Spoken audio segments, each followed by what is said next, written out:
Hi, hello, this is Home Bar YVR, and today we are going to be doing some mezcal tasting. So traditionally, when you are mezcal tasting, you are tasting out of a copita, which is a clay or ceramic dish, usually about a shallow bowl. Looks something like this. I only have a few of these, and we're going to be trying about 5 different mezcals today. So I'm just going to do them out of shot glasses and pour myself small amounts. I've got some oranges. These are nice palate cleansers in between tasting the mezcals.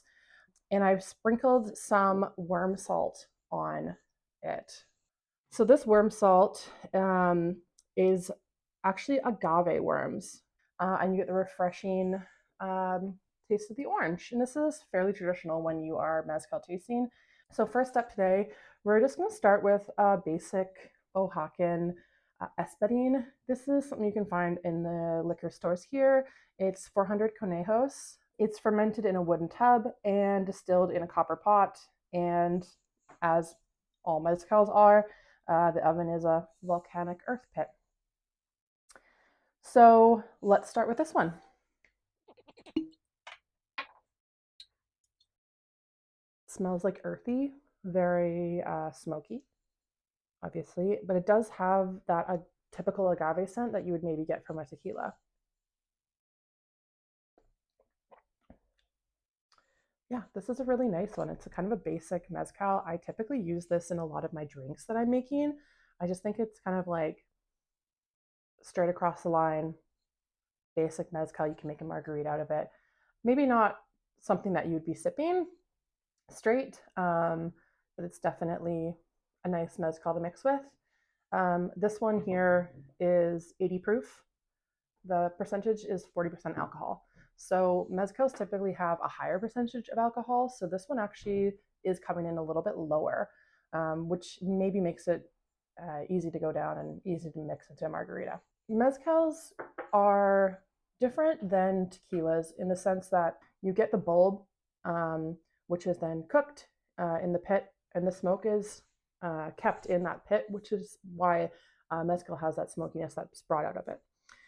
There's different magueyes or agaves that grow all across Mexico. The most common agave is espadín, grown in Oaxaca. So we are going to try another espadín. This one is called mezcal vago. It's the elote, which is like a corn distilled mezcal. This one is a higher percentage of alcohol, so we've got 50%. This espadín mezcal is made with toasted corn from the family farm, infused between the first and second distillation. So there are different kinds of magueyes or agaves that you can get all across Mexico. Different variations will bring out different tastes, whether they are grown on mountainsides, near the sea. Some are harder to harvest, which definitely affects the price point when you're looking at different mezcals in the store. So yeah, let's give our palate a quick cleanse and grab a bite of this orange.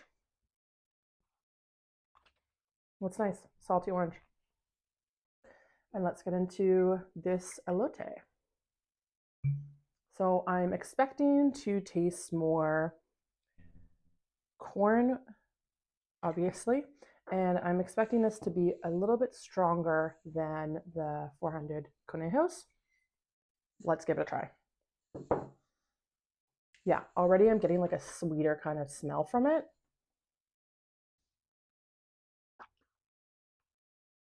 Yeah, you're definitely getting corn. It's definitely a little spicier when you're sipping on it. That is the 50% alcohol that you're getting.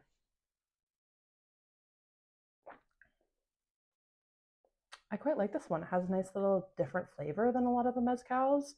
I haven't seen anyone else do a similar style to this, so I think it's a really cool variation. So next up, I've chosen another espadín to try, but this variation is very different than the last two that we've tried. This one is called a pechuga. So this is the Yule Ball pechuga. It's an espadín. It's from Oaxaca. It's 48% alcohol. The difference with the pechuga is that these mezcals are made for special occasions like babies' births, weddings, special occasions, because This type of mezcal takes a lot longer to produce. That is because in between the first and second distillation, or even sometimes the third distillation, they cook and roast turkey or chicken with berries and vegetables and fruits and herbs over top of the distillation, and it starts to soak in and drip into the mezcal. So you get a really nice, buttery, flavorful mouthful, which is a really awesome experience.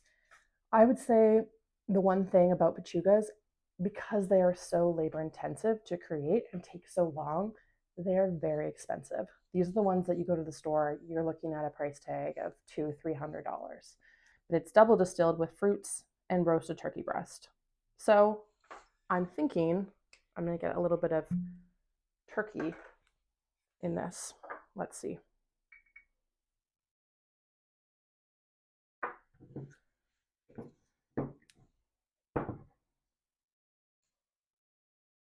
I'm getting a ton of fruity flavors and even something a bit like herbal or bitter.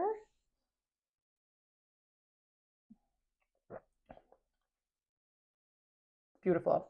Super smoky, like a campfire, but like a campfire that you just cooked on. You definitely get more of an oilier mouthfeel. I think that has to do with the fact that there's oil in the turkey, obviously. I'm definitely getting some like wood and pine flavors, which definitely could be from the pine bats that they ferment in, which is really interesting as well.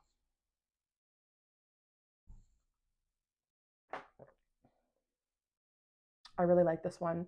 This one is 2% less alcohol than the elote, but honestly, is super smooth. Yeah, I really enjoy this one. This one's lovely. So we're going to pop this one over to the side. We have two left. These two I haven't actually had in a while. This is a Tobashish. Tobashish is just a single Maguey. So this is a single agave. So let's give this a try. I haven't had this one in a long time. I think I bought it a couple years ago, but I haven't really had an excuse to try it. So let's see what we got.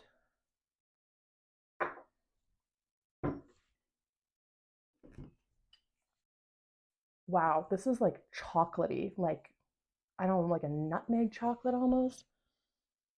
It's crazy how different they all smell and taste, even though they're the same kind of alcohol, just made with different variations of that agave plant.